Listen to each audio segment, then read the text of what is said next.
Hello students, a very good morning to you all. In this video, we are going to study about the demerits of the socialistic economy.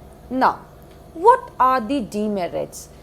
Each and every type of economy are with pros and cons, right?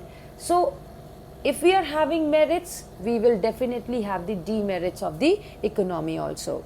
The first demerit of the economy is that difficulties involved in the rational allocation of resources. This is an important shortcoming, right? What happened here? There is no proper basis of cost calculation here. They are unable to determine the cost of the commodity. क्योंकि यहाँ कोई competition नहीं है, there is no competition here, so whatever factors of productions are being involved, तो उसका cost determine करना बहुत problematic हो जाता है. And as they are unable to determine the cost, as they are unable to calculate the cost, it becomes difficult for them to allocate the resources in a proper manner. So these are the difficulties being faced. Second one is loss of efficiency. Now, what happened here? People are not working with full efficiency. There are certain reasons behind it. As we have seen in the capitalist economy, that people were, you can say, working more and more. They were motivated because they knew that they will earn more profit if they will put their 100%. But here, there is nothing such like that. What happened? The people know that they are working under government, so jitna bhi kaam kare, they will get their salaries and wages.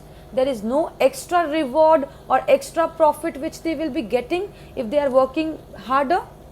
That is why they are not paying heed in producing more and more commodities.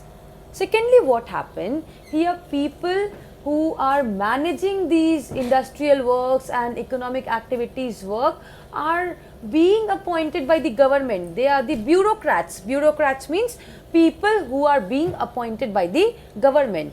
And as they are being appointed by the government, they are taking undue advantages of that. They are indulging into corruptions, they are indulging into delays, and they are doing these things. That is why this is the second demerit of the socialistic economy. The third one is loss of incentives. Here what happened? Each and every people is working under the government. They are the servants of the government.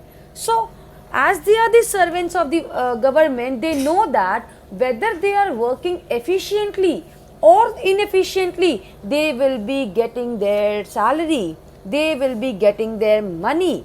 That is why they know that they will not get any more incentives apart from their salary. So what's the use of working hard?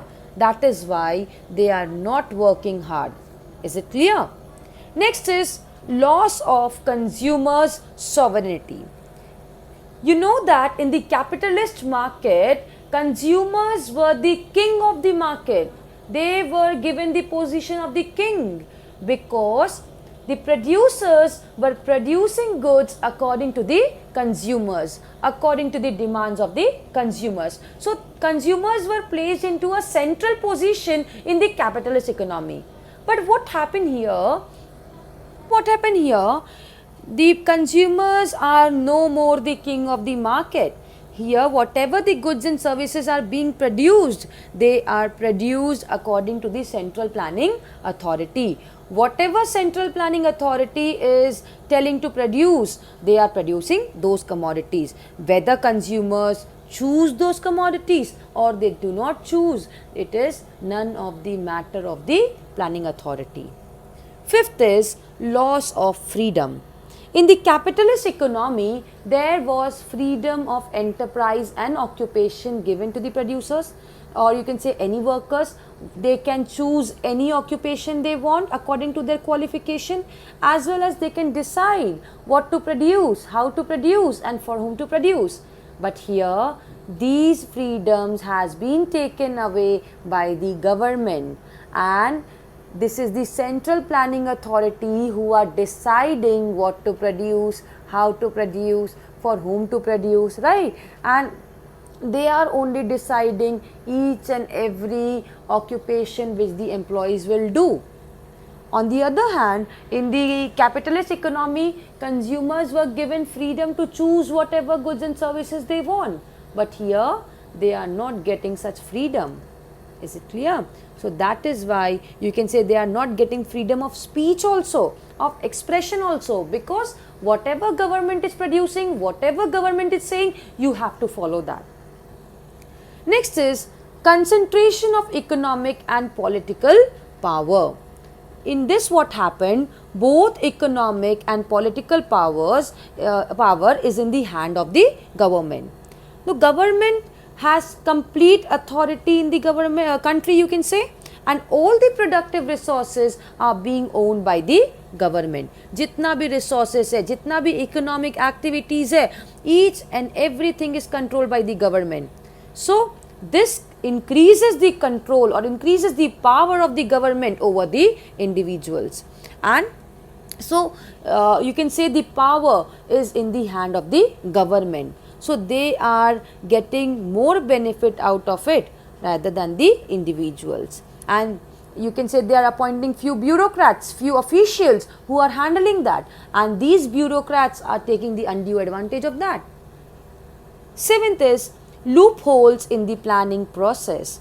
There are many drawbacks in the planning process. What happened here, basically they don't have the bureaucrats or the people whom the government is appointing, they don't have adequate information about the economic resources, and you can say they do not have the information about the tastes and preferences of the consumers also, and they don't have any proper statistical data like what goods to be produced and what services to be provided. So these are, you can say, a very big demerit for the socialist economy, because if the planning process is not being done properly, then the execution won't be possible.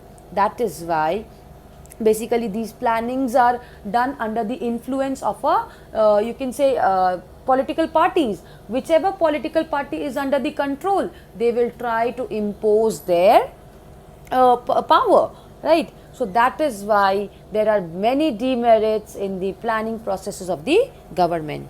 So we can conclude that socialist economy is completely totalitarian in nature. Totalitarian in nature means each and everything is under the control of the government. As a whole, government is only the central head of this type of economy. So this is the demerits. So we have completed our capitalist economy as well as the socialist economy. Please try to study at least 4 merits, 4 demerits and 4 features of capitalist and socialist economy, and 6 differences between capitalist and socialist economy. Thank you.